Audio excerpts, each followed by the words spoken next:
बच्चों, चलिए इस क्वेश्चन को सॉल्व करते हैं। क्वेश्चन बोल रहा है two masses 400 gram and 250 gram are suspended from the ends of a light string passing over a heavier pulley of radius 2 centimeter. When released from rest, the heavier mass is observed to fall 81 centimeter in 9 seconds. The rotational inertia of pulley is, rotational inertia चाहिए मतलब moment of inertia actually में चाहिए पुली का kilogram metre square में। और आपको इस question के लिए जी की वैल्यू जो बोली गई है that you have to take 9.8 metre per second square. Okay, सबसे पहले इस फिगर को देखते हैं। फिगर यहाँ पर बना हुआ है, देखिए यहाँ पर दो मासेस हैं m1 और m2। ओके, और ये स्ट्रिंग है m1 से कनेक्ट होते हुए जा रही है पुली से होते हुए और M2 से जाकर कनेक्ट होती है। एक इंपॉर्टेंट बात इस क्वेश्चन के लिए, क्योंकि हमारी पुली जो है, पुली के पास मास है, इवन तो यहाँ पर बता ही दिया गया है कि हैवियर है पुली, और साथ साथ मोमेंट ऑफ इनर्शिया पूछा मतलब पुली में मास है। ओके, तो इस केस में देखिए यहाँ पर टेंशन और यहाँ पर टेंशन क्या है, डिफरेंस है टेंशन में, बी केयरफुल। अच्छा, कमिंग टू द पॉइंट, हमने जो मास लिया है M1, M1 की जो वैल्यू है दैट इज 400 ग्राम और M2 की वैल्यू हमने जो ली है according to the figure that is 350 gram. अब हमारा क्वेश्चन क्या कह रहा है कि जो हैवियर मास है वो रेस्ट से स्टार्ट होता है और 81 सेंटीमीटर चलता है फॉर 9 सेकंड। 9 सेकंड में इतना वो मूव कर लेता है। ओके, तो हम लिखेंगे फॉर मास M1 के लिए हम इक्वेशन लिखने जा रहे हैं। देखिएगा कौन सी इक्वेशन लिखेंगे, मोशन की हम सेकंड इक्वेशन लिखेंगे that is S is equal to ut plus half of A T square. Okay, तो S की वैल्यू कितनी दी है 81 सेंटीमीटर। हमें सभी आंसर्स किलोग्राम और मीटर के टर्म में लाने हैं, तो अभी से हम वैल्यूज को चेंज करके रखते हैं। That value comes to be uh 0.81 is equal to u की वैल्यू 0 है, t की वैल्यू हमें 9 दी हुई है 9 सेकंड प्लस 1/2। अब a की जगह g नहीं रखना है भाई, a ये वाला एक्सीलरेशन है तो a लिखेंगे और t 9 9 जा 81, 9 9 जा मैंने डायरेक्टली लिखा 9 9 जा 81। अच्छा, तो यहां से जब आप इसको सॉल्व करोगे तो 2 2 4 इन जा 8 एंड 2 4 इन जा 8 एंड 0 2 5 इन जा 10। ओके, तो 40.5 आया। ओके, तो यहां से हम a की वैल्यू कैलकुलेट करेंगे तो a is equal to 0.81 upon 40.5। Clear हो गई बात। अच्छा, अब इसको कैसे सॉल्व करें, देखिए इस केस में आपने ये पॉइंट हटाया, ये पॉइंट हटाया, मल्टीप्लाइड बाई 1/10 कर दिया। ओके, तो अगर आप ध्यान दोगे तो 81 5 इंचा, ठीक है, 81 5 इंचा ये जाएगा और ये वैल्यू आ जाएगी 1/50। एक्सीलरेशन आ गया 1/50, या आप इसे ऐसे भी कह सकते हो that value is 0.02 metre per second square. ये किसकी वैल्यू आ गई, ये एक्सीलरेशन की वैल्यू आ गई हमारे इस केस में। क्लियर हो गई बात। अच्छा, ए की वैल्यू निकाल दी, अब T1 T2 की वैल्यू निकलनी चाहिए पहले, ठीक है। फिर T1 T2 से हम क्या निकालेंगे, हम एक टॉर्क इक्वेशन यूज करेंगे T1 minus T2 R equal to I alpha. ठीक है, करते हैं। देखिए अब यहाँ पर फिगर को देखें, फिगर यहाँ पर पहले से बना हुआ है। फिर से अगर हम इस M1 वाले मास के लिए बात करें, ठीक है, M1 वाले मास के लिए बात करें फॉर M1, अगेन लिख रहा हूं फॉर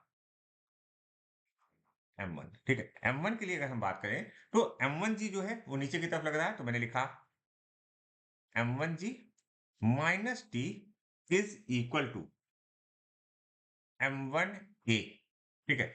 M1G, अगर हम फ्री बॉडी डायग्राम बना देते हैं आपके लिए, चलिए। M1G नीचे लग रहा था, ठीक है, T ऊपर की तरफ लग रहा था, T नहीं T1, सॉरी T1 लगा यहाँ पर, T1। Okay, is equal to क्या होगा, ये एक्सीलरेशन है, ठीक है। तो यहाँ पर T1 की वैल्यू क्या आएगी, अगर हम T1 को कैलकुलेट करने की कोशिश करेंगे तो T1 इज इक्वल टू, हम लिखेंगे T1 is equal to M1 G minus A। हम वैल्यूज को पुट करते हैं, हम क्या करेंगे, वैल्यूज को पुट करेंगे। तो वैल्यूज को जब आप पुट करोगे तो T1 की वैल्यू क्या आएगी, T1 is equal to M1 की वैल्यू है हमारे पास, M1 की वैल्यू है हमारे पास, वेट अ मिनट, M1 की वैल्यू है 400 ग्राम और 350, याद रखते हैं पहले से ही। तो 400 की जगह हम क्या रखें, क्योंकि ग्राम में है, हमें किलोग्राम में कन्वर्ट करना है, तो हम लिखेंगे 0.4। Okay, multiplied by 9.8 minus acceleration की वैल्यू अभी हमने कितनी निकाली, 0.02। ओके, अगर आप इसको सही से सॉल्व कर दोगे तो T1 की वैल्यू जो आ गई दैट इज 3.912 न्यूटन आ गई। इसकी वैल्यू T1 की। ठीक है, इसी तरह से T2 की वैल्यू फाइंड आउट करते हैं, क्योंकि हमें स्पेस की कमी है, तो मैं T2 इधर फाइंड आउट करता हूं, फिर उसके बाद जो वैल्यूज होंगी वो बाद में। ओके, अब हम लिखेंगे फॉर एम। ठीक है, M2 मास के लिए बात कर रहे हैं। ठीक है, तो T1 की वैल्यू हमें मिल गई, इसको T1 को अलग कर लो, क्योंकि T1 की जरूरत हमें पड़ने वाली है। ओके, M2 मास को देखोगे तो M2 मास जो है वो ऊपर की तरफ जा रहा है, तो यहां पर लिखोगे T2 minus M2G is equal to M2A। ठीक है, क्या लिखेंगे देखिएगा, T2 okay minus M2G is equal to M2A। ठीक है, यहां पर T2 की वैल्यू क्या आएगी, T2 is equal to M2G plus A।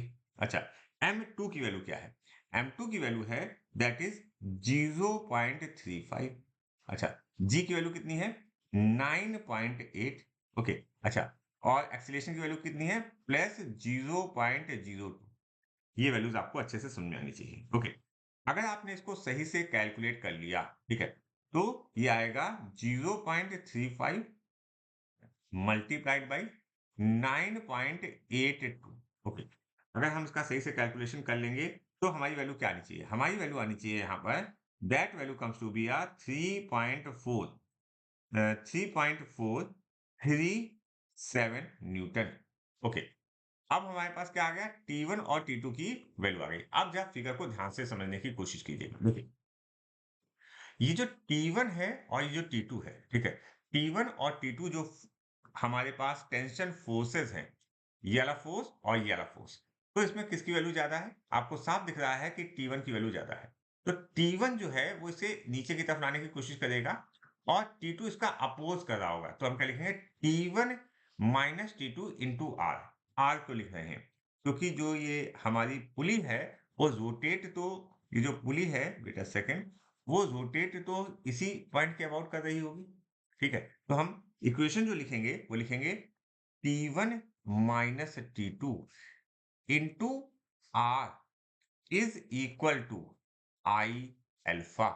अच्छा, अल्फा की वैल्यू कहां से आएगी, एक फॉर्मूला आपने पढ़ा होगा, दैट इज मैं यहां लिख रहा हूं A equal to R alpha. ये फॉर्मूला पढ़ा होगा, यहां से हम इसकी वैल्यू लाएंगे, अल्फा की वैल्यू। तो लिखते हैं वैल्यूज को, पहले हम फॉर्मूला बना लेते हैं। ठीक है, आई इज इक्वल टू, हमारे पास जो वैल्यू बची that is T1 minus T2 into R upon alpha था, तो अल्फा की जगह हम क्या लिखेंगे, अल्फा की जगह आप यहां पर लिखने की कोशिश करोगे तो alpha is equal to A by R.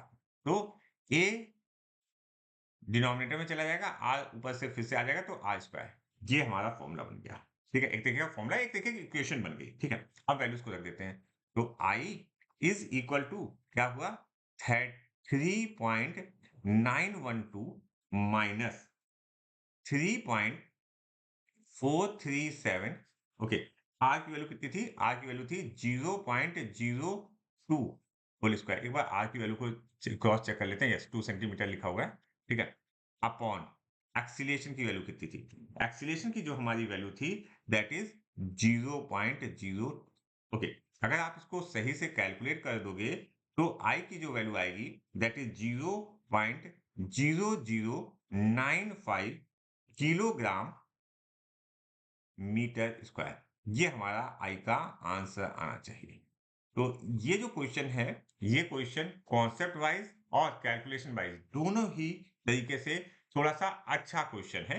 तो हमारा आंसर क्या आना चाहिए, अच्छा, आंसर जो दिया हुआ है अगर आप ध्यान से देखो 10 टू पावर ऑफ -3 में, तो अगर हम इसको थोड़ा सा और सही से लिख दें, ओके, तो ये जो हमारा आंसर आएगा that is 9.5 into 10 to power of -3। तो देखते हैं ऐसा कोई आंसर आ रहा है क्या, 9.5 into 10 power of -3। Yes, option 2 is correct for this question.